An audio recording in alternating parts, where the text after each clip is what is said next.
Hi guys and welcome back to another video, and today's video is about another signing for Sunderland, and this signing is Nilson Angulo from RSC Anderlecht for an undisclosed fee. Now we're going to go and talk about the player and what we think he's like, and obviously read the statement out as well, of course, like we always do for players. So, Sunderland EFC is delighted to announce the signing of Nilson Angulo, subject to international clearance. An Ecuador international, the 22-year-old winger arrives from RSC Angeles for an undisclosed fee. Angulo has signed a 4.5 year contract at the Stadium of Light with a club option of an additional year. The winger has been a standout performer in the Japan Pro League throughout the 25-26 season, contributing 7 goals and 8 assists in 30 appearances for Besnik Hassi's side. Capped 12 times by his nation, Angulo has 160 appearances to his name across all competitions, during which he's registered a 44-goal contribution. He featured 35 times for El Duyu Quito in Ecuador before joining Anderlecht in 2022 June time and representing the club's second team RSCA Futures in the Belgium second tier. Angulo will greet a familiar face when he arrives on Wearside, having played alongside Noah Siddiqui during the duo's time in Brussels. Christian Speakman has also said on the signing, Nilson is an incredibly exciting prospect, and we are delighted he's chosen to join Sunderland. A quick and creative wide player, he excels in all the coordination actions required to impact the final third, and he arrives ambitious to make an impression. He's young, but he's already made interesting experiences as a senior player domestically. On the European stage and internationally with Ecuador, we are delighted to complete the signing and look forward to welcome Nilson to Wearside. Angulo will travel to Sunderland later this week to join with his new teammates. So, on that signing, I don't think he'll be fit. I don't think he'll be ready for Arsenal. I think he'll be ready for Liverpool. I think he'll be on the bench for that game probably, and hopefully start him some games as well. But let's go and talk about what Nilson Angulo can do for Sunderland. So I think he's got really good strengths. I think he's got like electric pace, and that can really trouble Premier League fullbacks. Like look at Kyle Walker versus the likes of the other night, Shamsi and Talby. Obviously, Walker was looking like he was quite slow the other night against obviously Sunderland youngsters. And to be honest, I think Walker's nearly finished at Burnley now, and I think he's finished his career pretty much soon.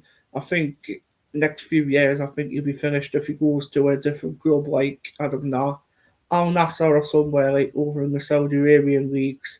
Also, talking about Nilson Angulo, I think he's got good technique and flair.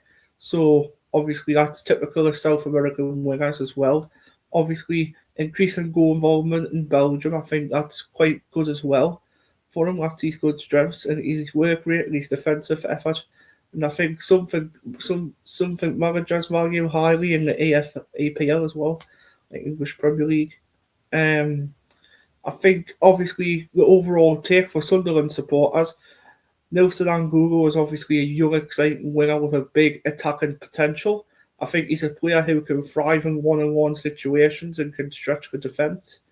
I think a club investment with long-term upside rather than obviously short-term impact as well. And I think he's likely to make meaningful contribution as he grows into the Premier League as well. So yeah, quite a lot to talk about Nilson Angulo as well. Obviously, like I mentioned in the video before in the statement, but the initial fee was roughly around 15 million. Add-ons was up to 2.5 to 2.8 based on performance. Total value potential 17.5 million, and he signed for a 4.5 year deal plus obviously his contract with an extension of an extra year as well. So obviously now we could talk about obviously his career so far, what he's had done and stuff like that. What we've mentioned in the statement, but go a bit more in depth, which we'll do now. So he's begun at LDU Quito in Ecuador, where he made his professional breakthrough in football. Obviously, he moved to Anderlecht in Belgium in mid-2022, initially featuring for both the main team and RSA Futures of that the reserve side of that. Obviously, he became a regular starter in Belgium's top flight, and also he's earned international caps with Ecuador's national team at the senior level, which was really good for a 22-year-old as well. And obviously, his experience bolsters his profile ahead of the move as well. Tactical impact, I think obviously Sunderland's coach has hinted it might take some time for him to settle into the pace and intensity of the Premier League. Obviously, that's what it's like. That's what it was like for Talby as well. It took him a bit of time to get used to the Premier League, and obviously look what he's doing now, scoring worldies against Burnley, scoring goals against Chelsea, scoring goals against Liverpool. Look at the Brobby, obviously as well, another international player come across from. Obviously, I think it was, what was it again? Was it Leipzig or somewhere like that he came across from? Obviously, he scored quite a few goals this season. I think 4 or 5 goals this season. And to be honest, I think he's a good player as well. So this is what we need to look at. So it might take him time to settle. And to be honest, still, although he's still a creative outlet on the flank, and obviously this player could add goals and assists to obviously Robbie's tally as well. And obviously he could get goals for Sunderland himself. Role on the pitch for Sunderland, it possibly could be a wide attacking midfielder or a winger, probably either on the left or the right, because he can play on both. But mostly his obviously position is a left winger, so that'd be quite good for obviously seeing him back on the left. But yeah, goal contributions as well in the 2025-26 with Anderlecht. He tailed 7 goals and 8 assists in 30 appearances, like I mentioned, and a strong return for a wide player in that league as well. Angulo is known for his speed and ability to take on defenders in one-on-one situations.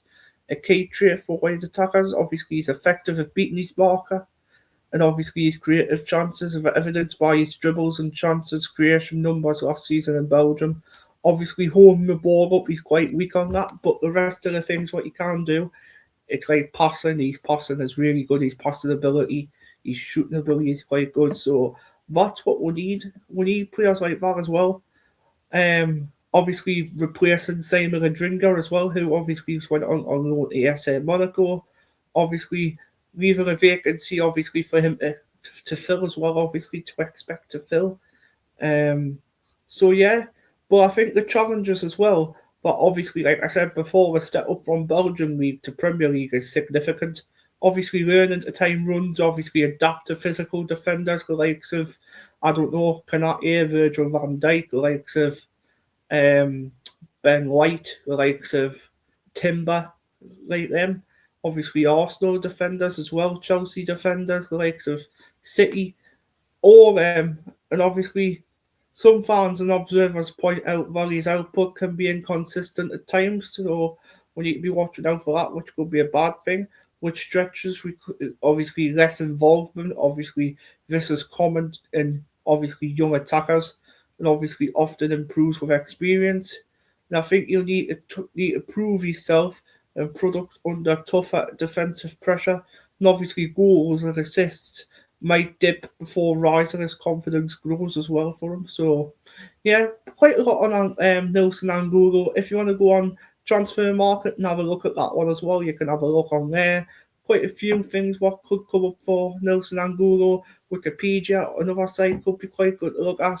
So yeah, Sunderland fans, let me know what you think about this signing. And yeah, so take care everyone, and we'll see you all in the next one tomorrow night for the podcast, for the preview for Arsenal. Take care, goodbye for now.